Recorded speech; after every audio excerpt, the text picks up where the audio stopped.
Morning. Thank you for inviting me. My name is Toft and I'm here to present the NOVO data. It's a protocol used to treating ALL patients 1 to 45 years. And it's a known fact that children with ALL have a better survival than adults. And after year 2000, many publications came showing that young adults transferred to a pediatric ward had a better survival compared to young adults who were treated in an adult ward.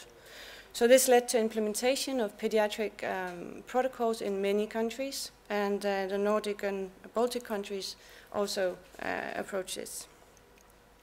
So our purpose of this research was to find out why children have a better survival than adults, and my main focus today will be to show you if we could improve this survival by changing the protocol to these more intensified pediatric protocols. So the next slide is a bit busy, but I want to show you the protocol, which is quite complex. And first, some facts. So we used one common protocol for all patients 1 to 45 years. It's Philadelphia negative ALL, which is important to say. All patients had identical diagnostics and were risk stratified the same way and were treated the same way.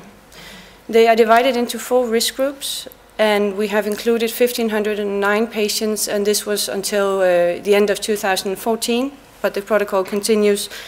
We are 7 countries that united. That's Nordic countries, Denmark, Sweden, Norway, Iceland, Finland, and then Lithuania and Estonia. We have in this cohort 221 adult patients. When I say adult, I mean 18 and up to 45. And we have now a median follow-up of 4 years. Now the protocol, do we have this? No, I don't have.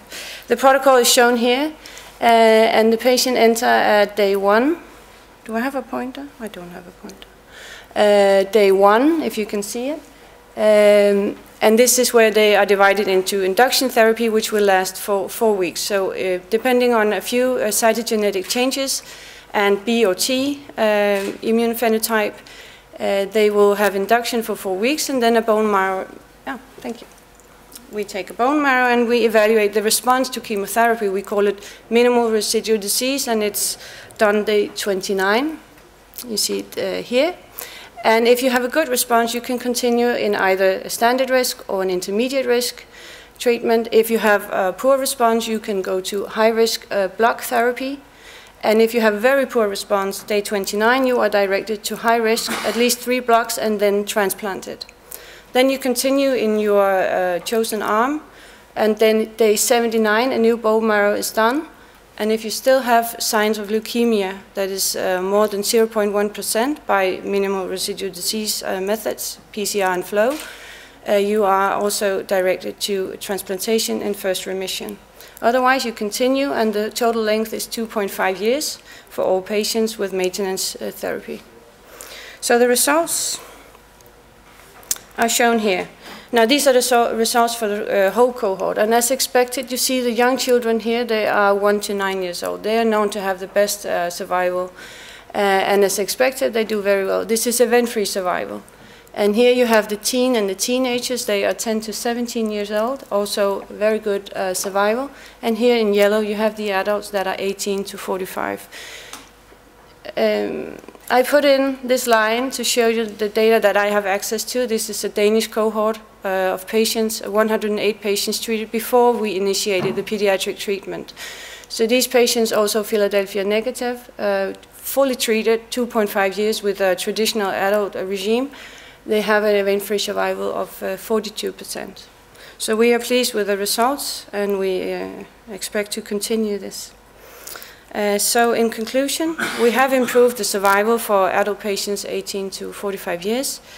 We show that the cure rates are close to that of children, and I don't have time today to show you the different risk groups. There are 4 risk groups, as I mentioned, but if you compare an adult in a standard risk group with a child in a standard risk group, there's no difference. They do the same. Same goes for the high risk group. This age is not an issue here. For the intermediate risk group, there's a difference. Adults do not do the same as children, but it's close. Yeah. So what we need now is further cooperation, because we need to unite to get more patients so we can show new developments faster. We also need to find new risk criteria, because as for the intermediate risk group, something is missing for the adults. We need more cytogenetics. We need something to define the patients as high risk or not. And then we need new drugs, because with this method we reach the limit of toxicity that we find reasonable.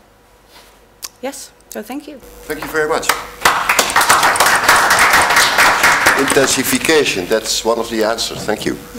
Questions, please. Hi, again, Neil Osterwald with Oncology Report, Hematology and News. So at ASH in this last December, we heard from Wendy Stock and her group in Chicago. They had an overall survival rate at 2 years of 78% when treating young adults with the CA-LGB protocol, I guess. Do you have overall survival data for this? Yeah. So you have VFS data, but... Yes, I have the overall survival data as well. We are publishing very soon. For children, the overall survival would increase. Now you see the children, they had 88% of event-free survival.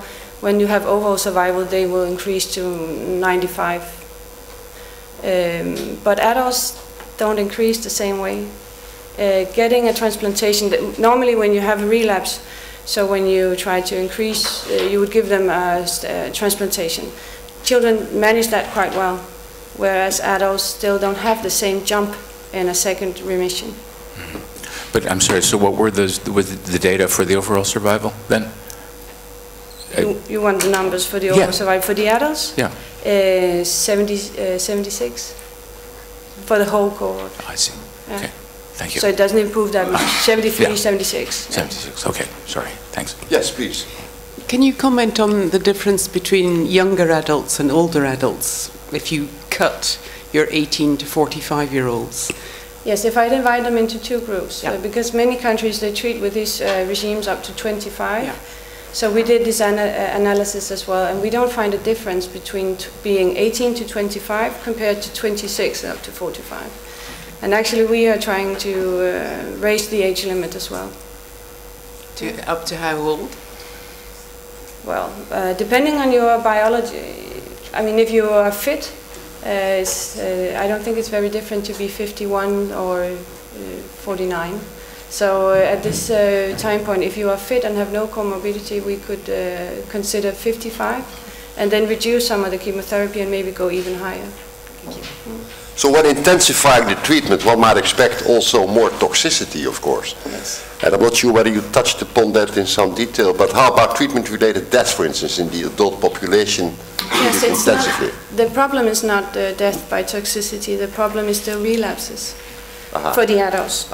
There's no secondary malignancy increased for the adults, there's no toxicity death. It's the same, especially teen and adults are the same. Above 10 years, we look alike, but then you have the smallest group, 1 to 9 years, and they have even lower. So what is the treatment-related death percentage in the adult? 6% for the teens and the adults, and 2% for the children, or the smallest children. And are you considering to even increase the age level above 45? Yes, if you have no comorbidity.